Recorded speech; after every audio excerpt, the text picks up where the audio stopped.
Welcome back to the channel, guys. So yesterday, as you know, I took a break from doing the Gauntlet to go over the current new release monsters that are coming out, their move sets or whatever. And I thought maybe we'd take a break from the negative last video and do something a little more positive and constructive this video. So given that I didn't make a video last night on the Gauntlet, I was able to take more of my time and piece together more in the Gauntlet that I believe is going to lead me to what I'm calling this video a Gauntlet's tip video. In the future, I'm going to work on pulling everything together that we've been doing in the dungeon to make a guide for the dungeon, but this video is solely going to be about tips. So before I jump into showing you inside the Gauntlet, I want to go over some things. As you know, in the previous Gauntlet videos, my Aatrox was ranking or whatnot, but I want to talk about him so that we can talk about other monsters. And nothing that I'm going to cover in this video, as far as I know, is 100% solely my knowledge, meaning everything that I know and that I'm sharing in this video has been acquired by fans or by viewers or by people in Discords, or just gathering information from all different types of sources and trying to put it together to accomplish what I have as my own personal goal, which my own personal goal is to get as far as I can in the Gauntlet every day without spending any gems. And it's led me to discover all kinds of things because I seek out information from anyone who's willing to share. Alright, so when looking at a monster like Aatrox, he becomes an extremely good dungeon monster, meaning like if you rank him up, he could be on a main team in the dungeon to actually help you beat nodes. But if you're not planning to rank him up and you're doing what like maybe someone like myself is doing and you're just ranking him for book rewards, he's still a useful monster in the dungeon. And the reason why is because of his relics. If you look at his relics, he can wear a mask and he can wear a staff. Alright, there are some relic types that are going to be way better in the Gauntlet than other relic types.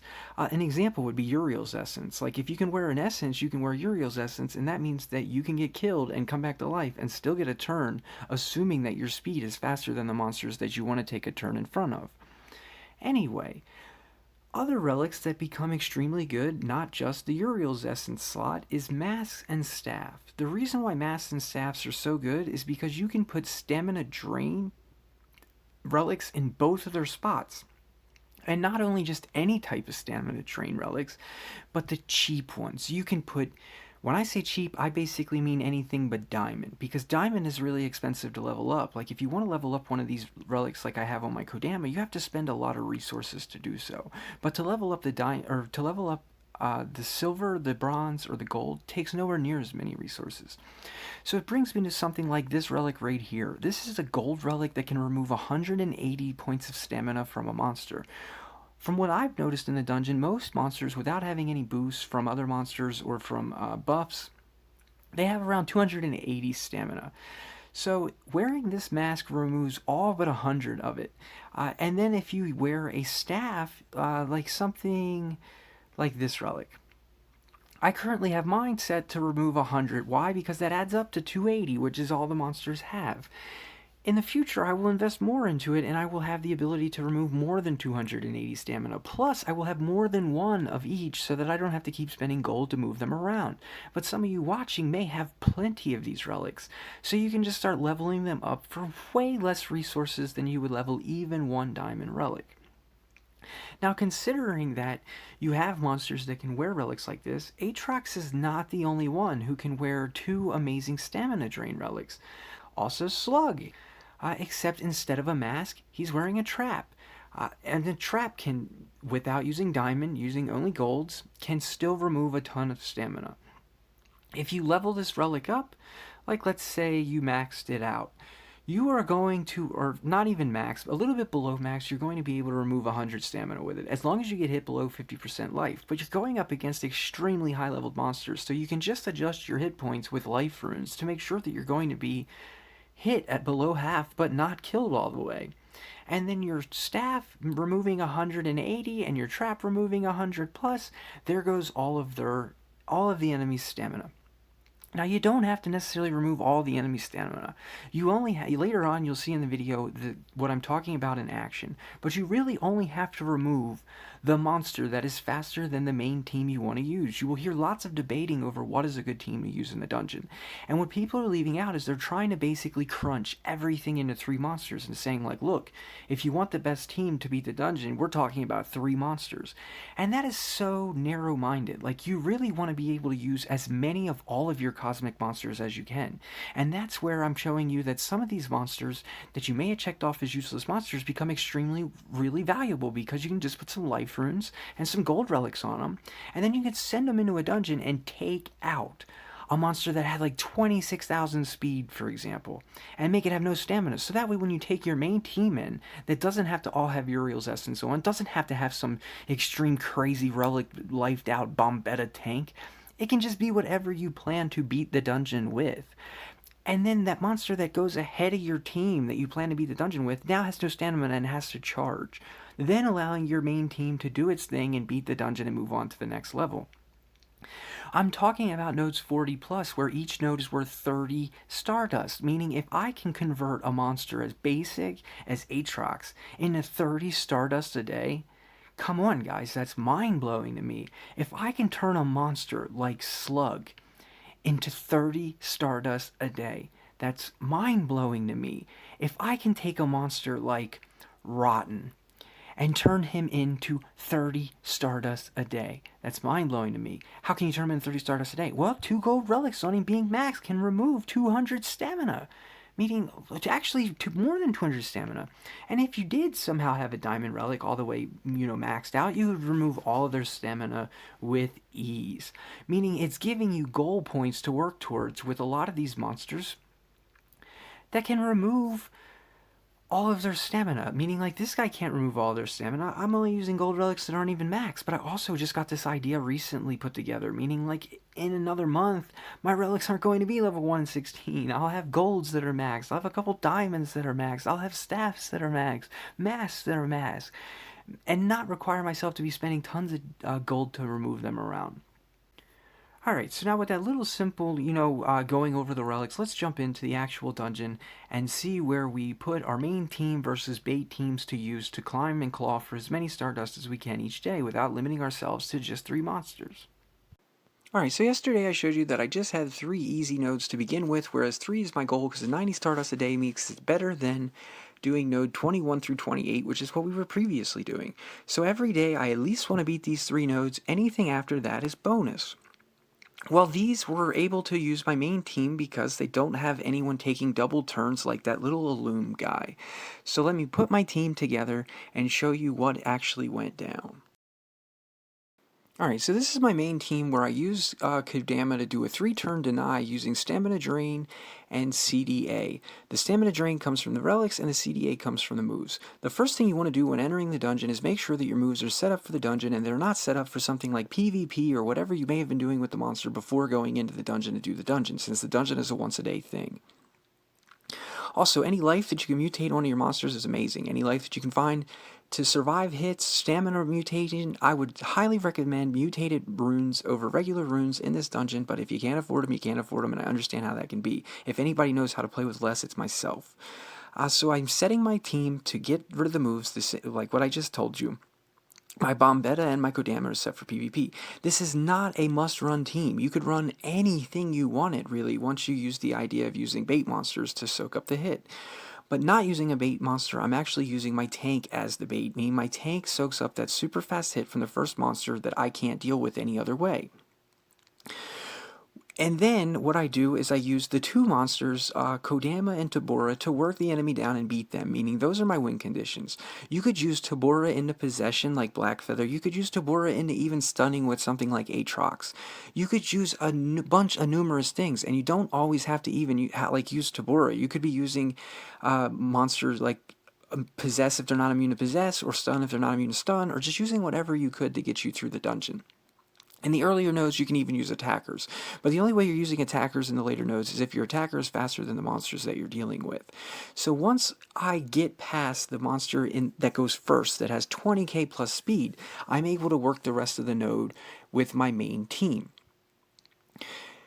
So the whole idea for my team is to protect Bombetta as many nodes as I can. If you're not using Bombetta, if you're using something like Ignis, your idea would be that your team can take the hit. So maybe you wear life runes, and the guy who's got 20 some K speed hits your team, and then your Ignis that's rank 3 or higher has immune to control, which means no matter what, he's going to get his turn, and then on his turn he cleanses away whatever that super fast attacker did to, or denier did to your team, allowing whoever your team is to do their thing and beat up on the node. In this situation, I have to check speed. That's the next thing that you should do on every single node before you enter the node, is check to make sure the speeds of your monsters are only allowing the minimum amount of monsters to go before you as possible. Meaning, with just the changing of Bombetta's runes, I can make it to where only one monster goes before my other monsters, whereas if I had not changed my Bombetta's runes, two monsters would have went before my main guys got to go, putting my Bombetta in a way worse position. So every node I basically have to decide whether protect my Bombetta or be more aggressive. In this node I decided to protect my Bombetta because he was under possession and such. You can't protect Bombetta forever, and most people are spending 10 gems to revive Bombetta, whereas myself being free to play, you're not going to find on this channel any advice about how to limit gem spending. I am no gem spending at all. I haven't spent one gem on this dungeon since this dungeon has been out, and I don't have any intentions to spend gems in the future on this dungeon. My intention is to get better at using all of my monsters, and since we're acquiring new monsters on the weekly, we're basically increasing our ability to go deeper in this monster every single time a new update of a new monster comes out. That is a new tool going in our toolbox to be used to go deeper in this dungeon for cheaper. And that is all we can do. And as I make gold, I only make so much a day. I've put up video content on how to increase how much gold you make a day. I can take that gold I make every day now and I can invest it in whatever will make this dungeon easier for me. Why? Because this dungeon reaps rewards for the farther we can get in it. So if you're watching this video, you're probably watching to see how you can get farther. And the first step to figuring out how to get farther is realizing that you got to break down as many nodes as possible with as many monsters as you have, or with as many relics as you have.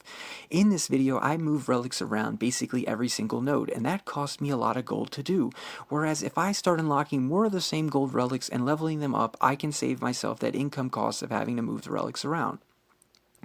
Alright, so with the Bombetta, we are still knocking down nodes. This will make the third node. Bombetta is being taxed every node. I'd love to get out of every node with him alive, but it's almost impossible.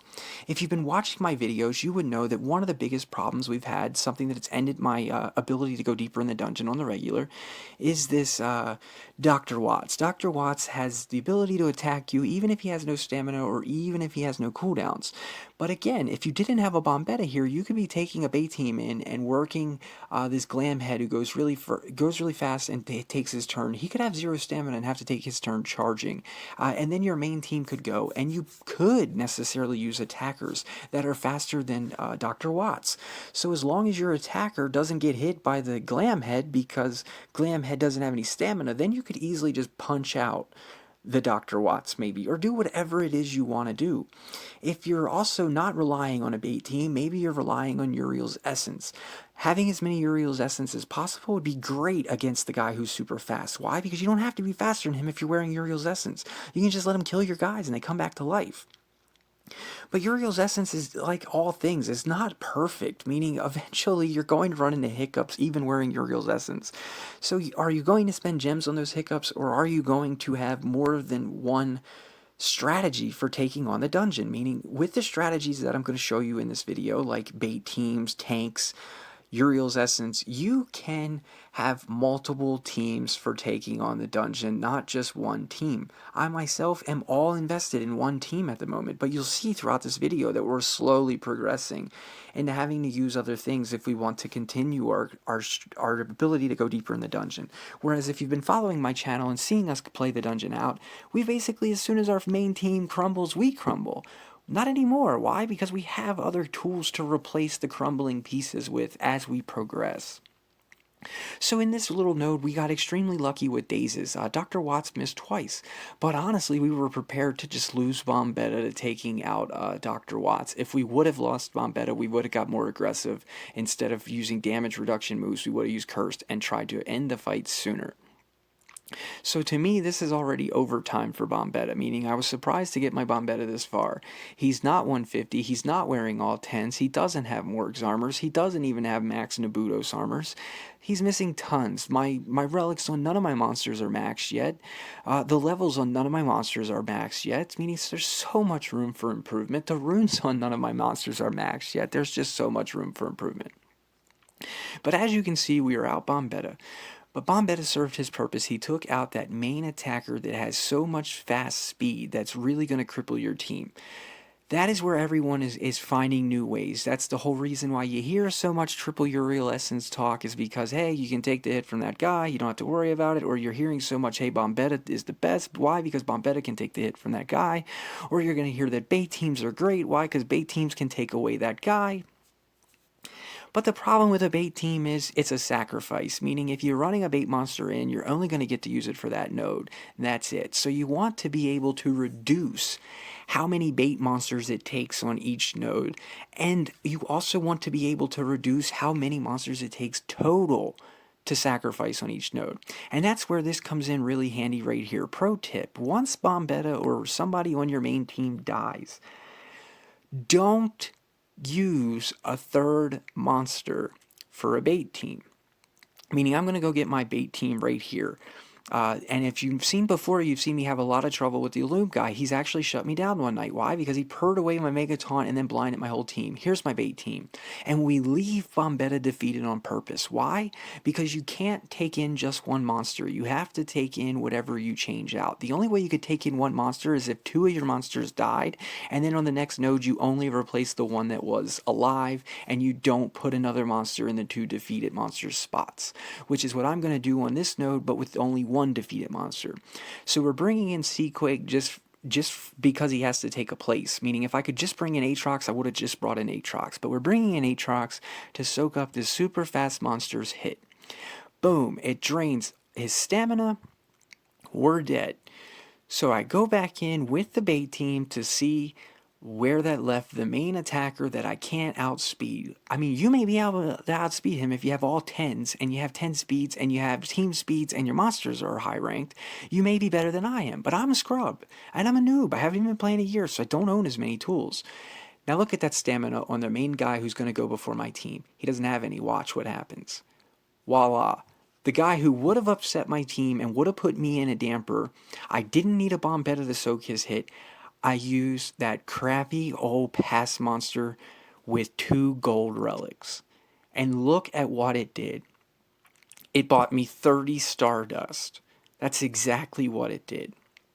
Now my Ignis is going to be in way better shape tomorrow for my future dungeons, because throughout this video I learned that Ignis could have been way more valuable to me if I better prepared his moves and his runes weren't such a mess.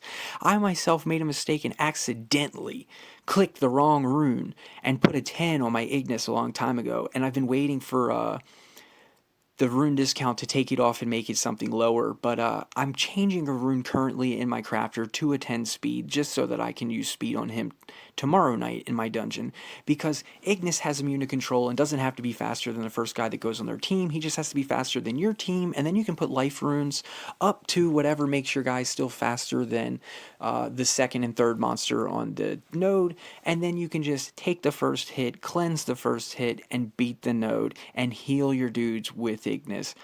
And that should milk 30 stardust on each node. So there's lots of monsters that are going to be more valuable than other monsters, and I will talk about them at the end of this video.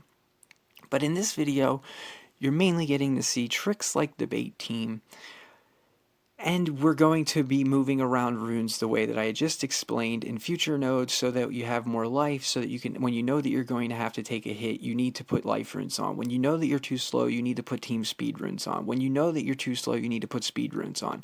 Those are the adjustments that need to be made. And sometimes you may even have to put move adjustments, but I don't have everything covered in this video. That's why this video is just a tips video.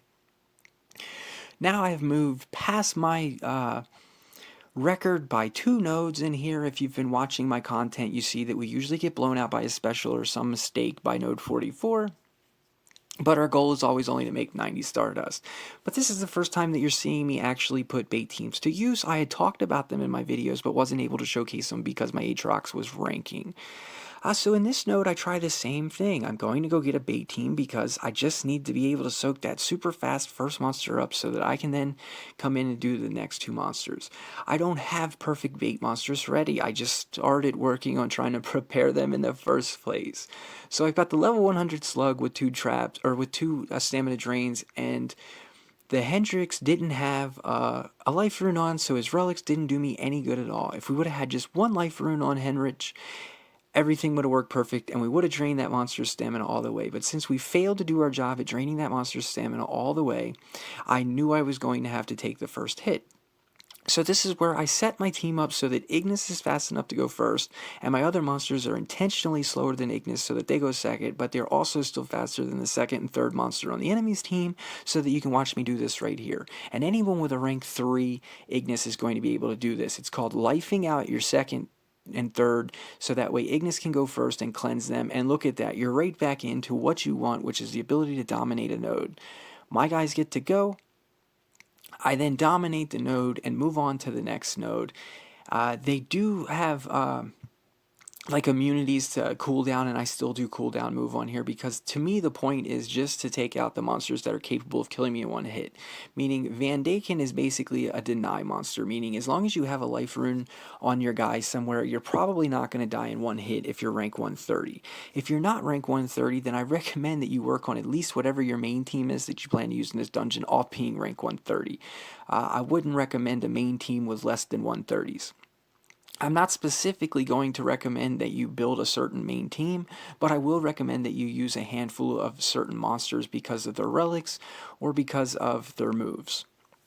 Like myself, I'm using the Kodama because of relics and moves, and I'm using Tabora because of moves, and the relics don't really matter much on Tabora, but others are using Tabora in a different way, whereas they want their Tabora to die, and they can use Uriel's Essence in the later nodes, whereas we're only in the 40s. In the 50s, the monsters, even the deniers, are going to hit harder, ability to KO, so you won't be able to get away with ideas like letting Ignis go first and just cleanse your team, because your team might be dead. How can he cleanse something if they're dead? And if you put just life runes on so that your team's not dead, they're not going to be fast enough to get their turn to go in the first place. The enemy's going to have 2 or 3 monsters going before you get to go, and it's not going to work. But there's 180 dust done on a free-to-play account without spending any gems. So the concept here is working, and every day it's going to get better, meaning the more gold that I make each day is the more investment that I can put into these ideas. And again, none of these ideas are solely my idea. They have all been suggested in little pieces by different people, like whether it be in my comments on YouTube, my comments on Discord, or inside game, meaning even inside the game some people mention tips that have all been put together to come up with the ideas here. Now Heist, my Heist is a definite attacker, but the fact that he can wear a mask allows me to be able to team speed him, life him, put a mask on, and soak a hit. This was another bait team. Everything on this team would have worked out perfect if I didn't bring Uriel's Essence. But as you see, the Uriel's Essence caused my guys to respawn, and during that one respawn on Lino Worm, it let the main guy recharge his stamina. So my main fail there was I left Uriel's Essence on. I should have took the Uriel's Essence off. We weren't trying to survive a hit. We were just trying to take the stamina, and we would have succeeded if we didn't come back to life. Now that monster starts with all of his stamina, so I had to adjust my plan and come up with a second plan. The second plan is Tabora's immune to stun, so as long as our Tabora is going first and alive, and all of our monsters are alive and faster than the other two guys, we will be able to just use Tabora to cleanse away the stun and take our turn. Had I not been in an awkward position and had actually owned a 10 speed, I could have done Ignis to do the same job, but I was in an awkward spot and I couldn't do that. Either way, the cleanse comes, I go after this dungeon. I feel like everything should have been good in this dungeon, except you never know when you're just going to win the, I guess you would call it the unlucky lottery. I stamina drain them all, I relic drain, I CDA them all, but it doesn't really matter because dudes have 0 cooldown moves, and I didn't bring torture moves on Ignis, and then we get specialed, and that's what I call winning the loser lottery, basically. I get special every night, and it usually ends my ability to go deeper into the dungeon. But had I had different rune setups, and had I not messed up my bait strategy that I was showing you, I would have been able to continue to keep going, and who knows how far. That you got to see inside the dungeon and see some of the ideas in action. There's two parts that I want to talk over, which cover one thing, and that is how do you go about making yourself able to do the later dungeon nodes instead of just being stuck between node 21 and 28. The idea is investment. You need to invest, whether it be in monsters or relics or both. You need to be working towards increasing your account's ability to go deeper in the dungeon. So the first thing that I want to cover is the relics. Not all relics are created equal. I am only going to focus on relics that are craftable. Why? Because the relics that are uncraftable, only the lucky ones who have opened them up will have access to. Whereas the ones that are craftable, anyone who opens up enough bronze relics chests or silver relic chests or gold relic chests can get them. Again, I don't recommend ever using bronze relics to craft. Only use them for leveling up relics. But when looking at the relics, great relics to use in the dungeon would be this mask. This mask can remove stamina from the enemy and give stamina to yourself. This amulet can remove stamina from the enemy. Like I said earlier, all stamina draining relics are going to be great. All revival relics are going to be great. And then any relic that can help you, whether it be healing or dealing extra damage, is going to come in a long ways. Traps remove stamina, so they're worth getting. Staffs that give you stamina are going to be great, but they're not going to come in anywhere near as good as the staff like Pump Seed that removes stamina, but again, that's a non-craftable relic, so you have to wait until that can come out. Meaning that most of the monsters that can wear staffs are just going to be wearing stamina draining staffs. But basically, anytime you see the icon that makes stamina go down, that is a relic that you're going to be able to put some use in inside of the dungeon. After being damaged by a skill, if the wearer's life blows 75%, the fact that most of the monsters you're going to go against are like almost level 200, they're definitely going to hit you below 25% health. So anyone who can wear a shield relic is then going to be useful in the dungeon, even if it's just for a bait monster. If you get yourself something like this diamond shield here, you can move it around. It will cost you a lot of gold to move it around. That's why I try to recommend that you have multiple different bait monsters instead of actually having to move things between multiple different bait monsters. Just work on bait monsters. Know the role of the guy as a bait monster. You know, like I do Aatrox. When I look at Aatrox, I'm like, hey, this is my bait monster. One day in the future, he may be a main team monster. Why? Because he can AoE stun and remove their stamina. And if they've been trait disabled, that's still just as good as Kodama. That's multiple turn denial. But removing 300 points of stamina from the attacker means if that guy who goes first with 20k plus speed hits you, he doesn't have any stamina now, then you can go in with whatever team you got. That's faster than monster number 2 and 3, which are normally around like 10 to 15k speed. In the later dungeons, or in the later nodes, like 50 plus, they're going to get way faster. So, but would you rather like to get through nodes 40s before you even worry about getting the 50s? I would. I don't know about you, but I would. I'd like to be making more than 70 Stardust a day no matter what I gotta do to make that happen. And then moving down into the gold relics. This relic here, I can't recommend it enough. It's amazing. Removes 180 points of stamina, and you can stick it in every single monster that can wear a mask. The traps, I would recommend them. Why? Because they're super cheap compared to leveling up diamond relics. For like 10 mil food, you can max one of these. Maybe even less than 10 mil food, I'm just guessing. And the staff, the Revenge Staff, is an amazing staff. I'm not exactly sure how many it's going to remove when it's all the way leveled up, but we can check. 180, just like the mask. So these relics become extremely good relics for you to be saving, getting, not using to craft diamonds. If you're like myself, that's what I've been using them to do already, was craft diamonds, and that's why I don't own very many of them. But now that I know, and now that I have the knowledge, I can begin to save them and work on them. And that's why I'm sharing the knowledge with you guys, is so that you can do the same thing, so that you can't be like, wow, I don't own any of that stuff that would have came in really handy. When looking down here, I do luck into a bunch of revenge staffs. So as long as I get some food, I will be able to level me up a bunch of revenge staffs. And then if you can't even afford the gold relics, maybe because for whatever reasons, maybe you sold them all, maybe you used them to make other relics, there are still relics to become useful, meaning if you're going to go before the enemy, like if your second monster, or if your first monster is going to go and it wears a staff like Aatrox, and you're going to actually main team it, and you're not going to use it as a bait monster, then something like this comes in handy, because This works when you attack instead of when you get hit, and it's going to remove 66 points of stamina, and every point of stamina adds up. You stack that with your mask, that just may be what you need to take them to 0. I'm not sure how much food you can invest into your mask, but you'll find out. If you have like the diamond, I would assume that if you're using someone like Aatrox as your main team attacker, you're probably also going to have like a mask like this. So if you're leveling this mask up, let's say, what is it when it's maxed? Yeah, 225, it's maxed, and then you take that silver staff down there that's going to give you 60-some stamina drain, and you're now hitting the 280 mark to completely wipe out a monster, and you're using a silver relic. So you definitely should pay attention to all of those things. And then if you're going to get hit, there's another one that's down here that's silver that can do the same thing as the gold we were showing. And for as little as for 4 mil food, you can be removing almost half of the enemy's stamina. So it is extremely worth note, guys. And then moving on to even bronze relics, man. There are bronze relics that drain stamina. Alright, so even if you're flat broke scrub, your mask can remove 60 points of stamina. This is good because if your guy has enough life runes on to just survive the hit, and you're using 2 different monsters that can wear a mask, or 3 different monsters that can use a mask, and they're all 3 wearing this, and they are all 3 wearing a life rune, and they're all 3 planning to get whacked, that's getting you 30 stardust a day.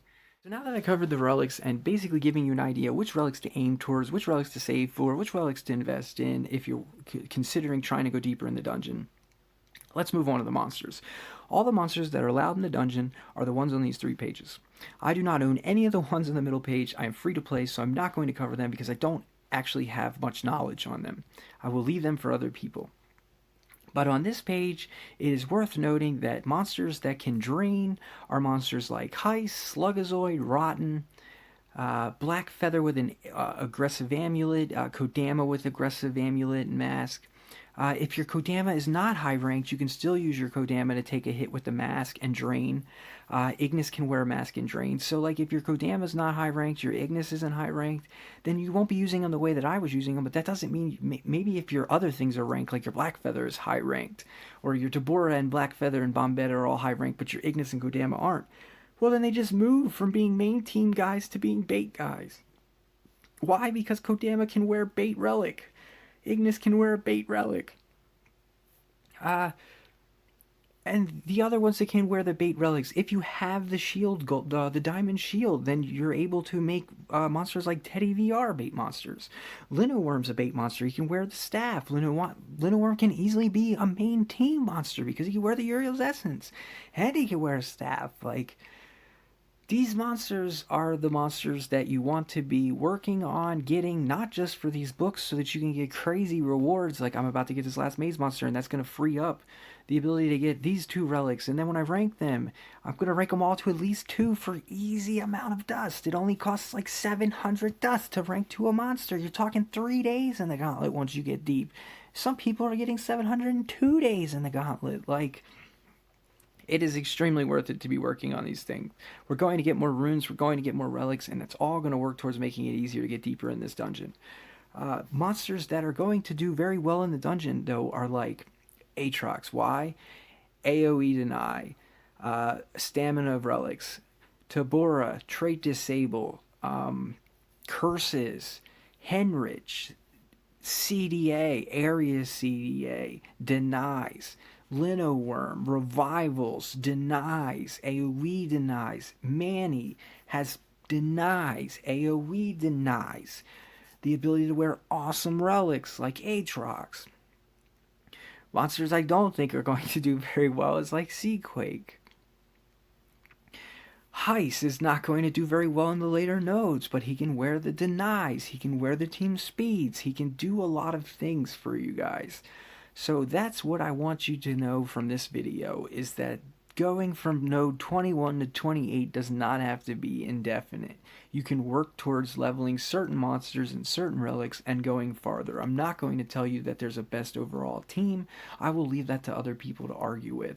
But what there is the ability to use 16 monsters here to go farther and farther in the dungeon, meaning the person who is putting all 16 of these monsters to some sort of use is going to get more than just 40 through 43 done in the dungeon. I don't know exactly how far they'll get, but they will get farther. And if you tune into my channel, you can see how I progress and you can learn from me as I go. But I wanted to stop and take tonight's video to basically cover some points so that we're not just watching me do a dungeon and get beat by a special or lose. You're actually able to develop your own concepts now with these ideas and with these bait teams and making main teams. And then maybe you guys can comment and tell me even more stuff that I don't know, because I'd love to thank all the audience in more ways than one for helping me come to the ideas that I've come to be successful in this dungeon at getting Stardust. Yesterday, from Gauntlet and the regular dungeon, I made 225 Stardust for free without spending any gems. That's incredible to me, and I don't think I would accomplish that without people helping me. So I just want to give back and help other people with the same knowledge put together as best I could for a tips video. So thank you to everybody who watches my channel, and feel free to come hang out in the Discord. Every video for the past couple of weeks, I've been putting the link in the description. The link will be in this description too, so go ahead and click on that link and come join us and hang out, whatever. Anyway, guys, later.